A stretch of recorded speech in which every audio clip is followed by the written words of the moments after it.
Olá, seja muito bem-vindo. A Didaquê é um dos mais antigos e importantes documentos cristãos, escrito provavelmente entre 60 a 100 depois de Cristo. Didaquê significa ensinamento ou doutrina. Assim, a Didaquê era um guia prático e local que refletia as necessidades de uma comunidade específica, provavelmente do norte da Síria, na área de Antioquia, atual Turquia. A Didaquê era conhecida como a doutrina dos 12 apóstolos. Mais detalhes históricos da Didaquê estão disponíveis na postagem do site nossosenhor.com.br. Agora o conteúdo. A Didaquê é dividida em 16 capítulos. Primeiro capítulo: Os dois caminhos. Existem dois caminhos, um é o caminho da vida, e o outro, o caminho da morte. A diferença entre os dois é grande. O caminho da vida é este: em primeiro lugar, ame a Deus, que criou você. Em segundo lugar, ame a seu próximo, como a si mesmo. Não faça ao outro nada do que você não quer que façam a você. O ensinamento que deriva dessas palavras é o seguinte: bendigam aqueles que os amaldiçoam, e rezem por seus inimigos, e ainda jejuem por aqueles que os perseguem. Com efeito, se vocês amam aqueles que os amam, que graça vocês merecem? Afinal, os pagãos não fazem o mesmo? Quanto a vocês, ame aqueles que os odeiam, e vocês não terão nenhum inimigo. Não se deixe levar pelos impulsos instintivos. Se alguém lhe dá uma bofetada na face direita, ofereça-lhe também a outra face, e você será perfeito. Se alguém o obriga a acompanhá-lo pelo espaço de 1 quilômetro, acompanhe-o por 2. E se alguém tira o seu manto, entregue-lhe também a túnica.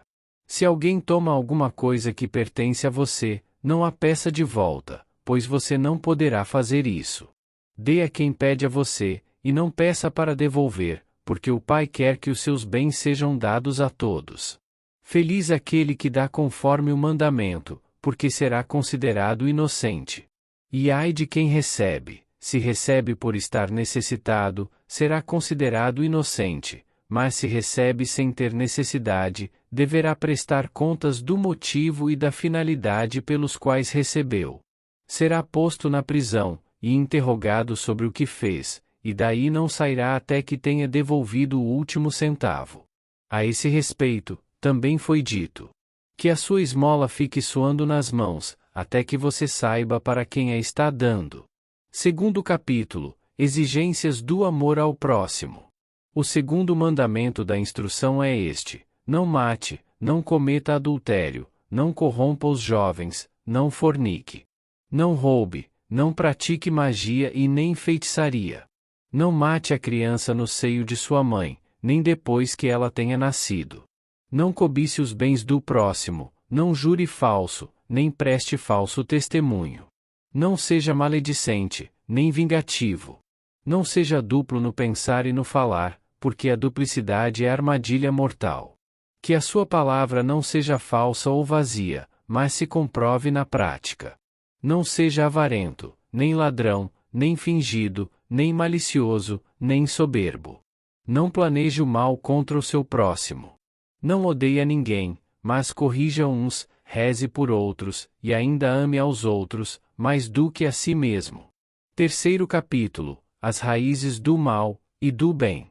Meu filho, procure evitar tudo o que é mal, e tudo o que se pareça com o mal. Não seja colérico, porque a ira conduz para a morte. Também não seja ciumento, nem briguento ou violento, porque os homicídios nascem de todas essas coisas. Meu filho, não seja cobiçoso de mulheres, porque a cobiça leva à fornicação.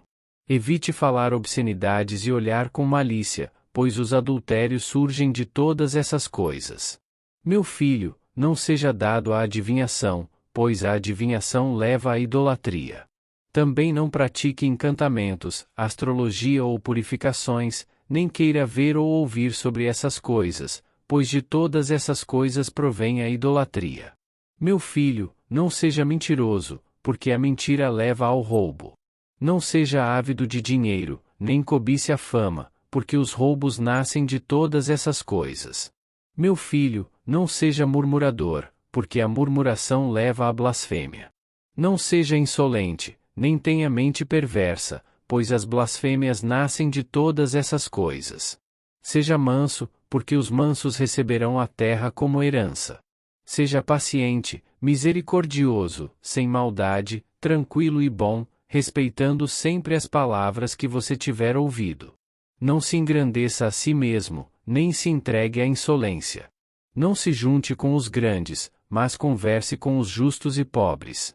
Aceite como boas as coisas que lhe acontecem, sabendo que nada acontece sem o consentimento de Deus. Quarto capítulo. A pessoa inserida na comunidade. Meu filho, lembre-se dia e noite daquele que anuncia a palavra de Deus para você, e honre-o como se fosse o próprio Senhor, pois o Senhor está presente onde é anunciada a soberania do Senhor.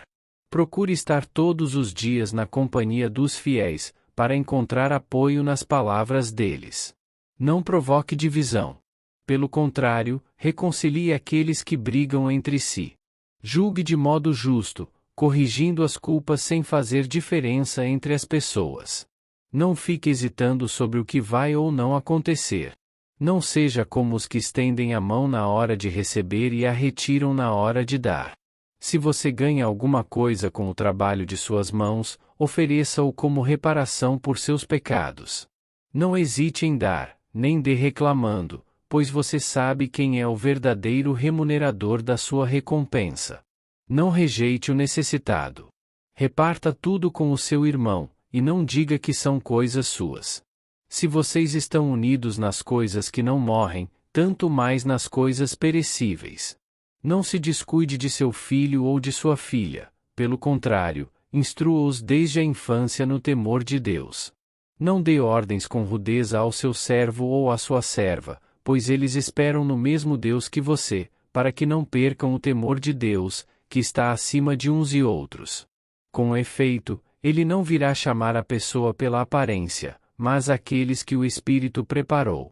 Quanto a vocês, servos, sejam submissos aos seus senhores, com respeito e reverência, como a imagem de Deus. Deteste toda hipocrisia, e tudo o que não seja agradável ao Senhor. Não viole os mandamentos do Senhor. Guarde o que você recebeu, sem nada acrescentar ou tirar. Confesse as suas faltas na reunião dos fiéis, e não comece a sua oração com má consciência. Este é o caminho da vida. Quinto capítulo. O caminho da morte. O caminho da morte é este. Em primeiro lugar, é mau, e cheio de maldições. Homicídios, adultérios, paixões, fornicações, roubos, idolatrias, práticas mágicas, feitiçarias, rapinas, falsos testemunhos, hipocrisias, duplicidade de coração. Fraude, orgulho, maldade, arrogância, avareza, conversa obscena, ciúme, insolência, altivez, ostentação e ausência de temor de Deus. Por esse caminho, andam os perseguidores dos bons, os inimigos da verdade, os amantes da mentira, os que ignoram a recompensa da justiça, os que não desejam o bem nem o julgamento justo, os que não ficam atentos para o bem, mas para o mal. Deles está longe a calma e a paciência.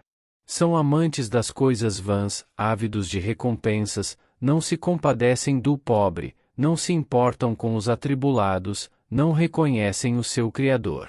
São ainda assassinos de crianças, corruptores da imagem de Deus, desprezam o necessitado, oprimem o aflito, defendem os ricos, são juízes injustos com os pobres, e por fim, são pecadores consumados. Filhos, afastem-se de tudo isso. Sexto capítulo. Perfeição é servir ao Senhor.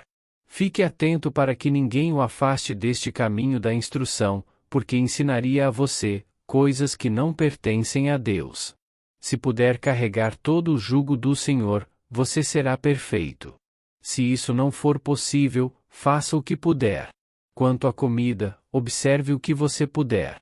Não coma nada do que é sacrificado aos ídolos, porque esse é um culto a deuses mortos. Sétimo capítulo.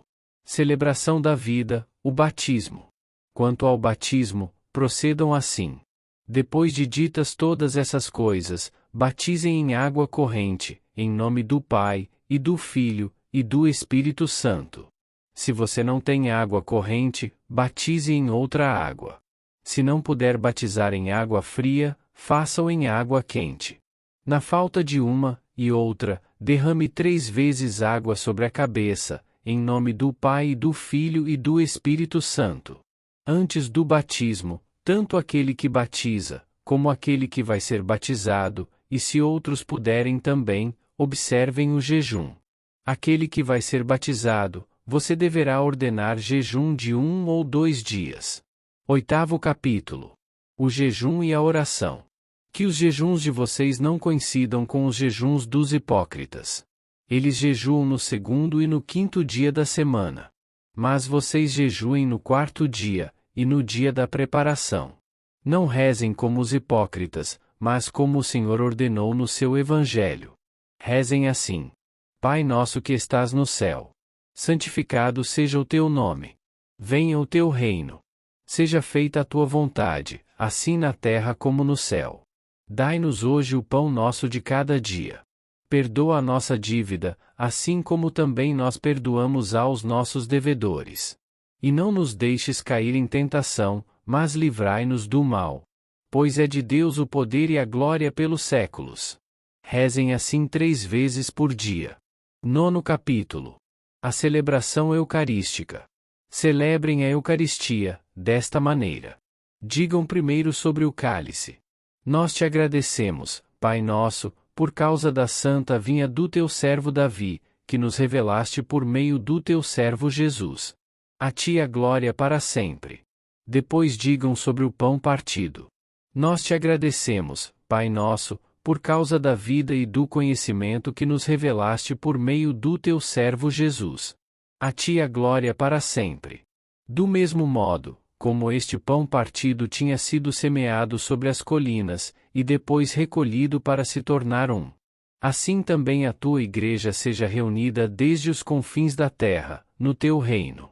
Porque tua é a glória e o poder, por meio de Jesus Cristo, para sempre. Ninguém coma, nem beba da Eucaristia, se não tiver sido batizado em nome do Senhor, porque sobre isso o Senhor disse: Não deem as coisas santas aos cães. 10º capítulo. Agradecimento depois da Eucaristia. Depois de saciados, agradeçam deste modo: Nós te agradecemos, Pai Santo, por teu santo nome, que fizeste habitar em nossos corações. E pelo conhecimento, pela fé e imortalidade que nos revelaste por meio do teu servo Jesus. A ti a glória para sempre. Tu, Senhor Todo-Poderoso, criaste todas as coisas por causa do teu nome, e deu aos homens o prazer do alimento e da bebida, para que te agradeçam. A nós, porém, deu uma comida e uma bebida espirituais, e uma vida eterna por meio do teu servo. Antes de tudo, nós te agradecemos, porque és poderoso. A ti a glória para sempre.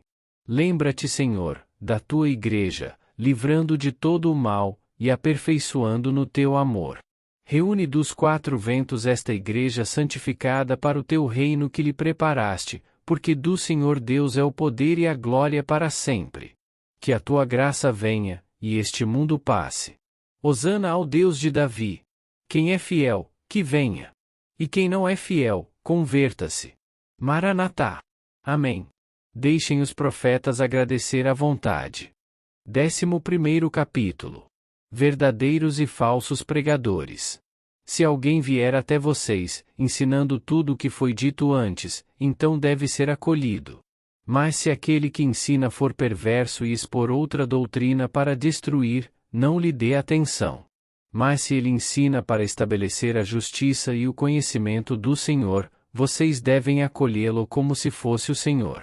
Quanto aos apóstolos e profetas, procedam conforme o princípio do Evangelho. Todo apóstolo que vem até vocês, seja recebido como o Senhor. Ele não deverá ficar mais que 1 dia, ou se for necessário, mais outro. Se ficar por 3 dias, é um falso profeta. Ao partir, o apóstolo não deve levar nada, a não ser o pão necessário até o lugar em que for parar. Se pedir dinheiro, é um falso profeta. Não coloquem à prova e nem julgue um profeta que em tudo fala sob inspiração, pois todo pecado será perdoado, mas esse não será perdoado. Nem todo aquele que fala inspirado é profeta, a não ser que viva como o Senhor. É assim que vocês reconhecerão o falso e o verdadeiro profeta. Todo profeta que, sob inspiração, manda preparar a mesa, não deve comer dela. Caso contrário, trata-se de um falso profeta. Todo profeta que ensina a verdade, mas não pratica o que ensina, é um falso profeta. Todo profeta comprovado e verdadeiro, que age pelo mistério terreno da igreja, mas não ensina a fazer como ele faz, não será julgado por vocês. Ele será julgado por Deus. Assim também fizeram os antigos profetas. Se alguém disser sob inspiração, dê-me dinheiro ou qualquer outra coisa, não o escutem. Contudo, se ele pedir para dar a outros necessitados, então que ninguém o julgue. 12º capítulo. Hospitalidade com discernimento. Acolham todo aquele que vier em nome do Senhor. Depois, examinem para conhecê-lo, pois vocês têm juízo para distinguir a esquerda da direita. Se o hóspede estiver de passagem, dê ajuda no que puderem, mas ele não permanecerá com vocês, a não ser por 2 dias, ou 3, se for necessário. Se quiser permanecer com vocês, e tiver uma profissão, então que trabalhe para se sustentar. Mas se ele não tiver profissão, proceda conforme a prudência, para que um cristão não viva de forma ociosa entre vocês. Se ele não quiser aceitar isso, é um comerciante de Cristo. Tenham cuidado com essa gente. 13º capítulo. Sustentação do profeta. Todo verdadeiro profeta, que queira permanecer entre vocês, é digno do seu alimento. Da mesma forma, também o verdadeiro mestre é digno do seu alimento, como todo operário. Por isso, tome os primeiros frutos de todos os produtos da vinha e da eira, dos bois e das ovelhas, e os dê para os profetas, pois eles são os sumos sacerdotes de vocês. Mas se vocês não têm nenhum profeta, dê aos pobres. Se você fizer pão, tome os primeiros, e os dê conforme o preceito. Da mesma forma, ao abrir uma vasilha de vinho ou de óleo, tome a primeira parte e a dê aos profetas. Tome uma parte do seu dinheiro, da sua roupa e de todas as suas posses, conforme lhe parecer oportuno, e os dê, conforme o preceito. 15º capítulo. A vida em comunidade. Escolham bispos e diáconos dignos do Senhor. Eles devem ser homens mansos, desprendidos do dinheiro, verazes e provados, porque eles também exercem para vocês o ministério dos profetas e dos mestres. Não os desprezem, porque entre vocês, eles têm a mesma dignidade que os profetas e mestres. Corrijam-se mutuamente, não com ódio, mas com paz, como vocês têm no Evangelho. E ninguém fale com nenhuma pessoa que tenha ofendido o próximo. Que essa pessoa não escute nenhuma palavra de vocês, até que tenha se arrependido. Façam suas orações, esmolas e todas as ações, da forma que vocês têm no Evangelho de Nosso Senhor. 16º capítulo. Perseverar até o fim. Vigiem sobre a vida de vocês. Não deixem que suas lâmpadas apaguem, nem soltem o cinto dos rins. Fiquem preparados, porque vocês não sabem a que hora o Senhor vai chegar. Reúnam-se com frequência para procurar o que convém a vocês. Porque de nada lhes servirá todo o tempo que vocês viveram a fé, se no último momento vocês não estiverem perfeitos. De fato, nos últimos dias, os falsos profetas e os corruptores se multiplicarão, as ovelhas se transformarão em lobos, e o amor se transformará em ódio. Crescendo a injustiça, os homens se odiarão, se perseguirão, e se trairão mutuamente. Então aparecerá o sedutor do mundo, como se fosse o Filho de Deus, e fará sinais e prodígios. A terra será entregue em suas mãos e cometerá crimes como jamais foram cometidos desde o começo do mundo. Então, toda criatura humana passará pela prova de fogo, e muitos ficarão escandalizados, e perecerão. Contudo, aqueles que permanecerem firmes na fé, serão salvos por aquele que os outros amaldiçoam. Então aparecerão os sinais da verdade. Primeiro, o sinal da abertura no céu. Depois, o sinal do toque da trombeta. E em terceiro lugar, a ressurreição dos mortos. Ressurreição sim, mas não de todos, conforme foi dito. O Senhor virá, e todos os santos estarão com ele. Então o mundo verá o Senhor vindo sobre as nuvens do céu. Este é o conteúdo completo de um dos mais antigos e importantes documentos cristãos, a Didaquê, conhecida como a Instrução dos 12 Apóstolos. Detalhes abaixo na descrição do vídeo, com o link do site nossosenhor.com.br. Em nosso site, pesquise obras do mundo cristão e das mais conhecidas religiões do mundo. Aproveite! Se você curtiu o vídeo, dê um like, inscreva-se, ative as notificações e siga o nosso canal. Agradeço a atenção e aguardo seus comentários, para juntos caminharmos na estrada de Jesus. Fique na paz de nosso Senhor. Amém.